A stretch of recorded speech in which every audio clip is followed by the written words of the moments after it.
You ever heard in the Bible where it says the spirit is willing but the flesh is weak?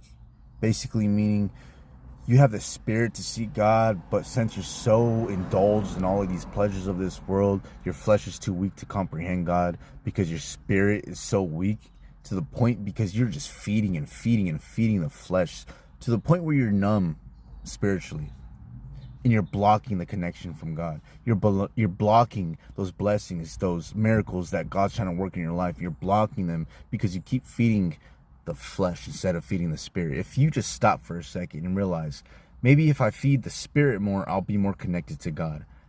And if I stop feeding my flesh and I stop giving into these cravings that the flesh needs, I will be able to connect with God more, because the more I feed the flesh, the more disconnected I am from God.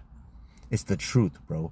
You need to cleanse your heart. You need to cleanse your body. Stop giving in to the temptations this world has to offer and start connecting with God spiritually, feeding the spirit, bro. By feeding the spirit is doing nothing but godly things, by reading the Bible, thinking of him constantly, praying to him, just understanding his word,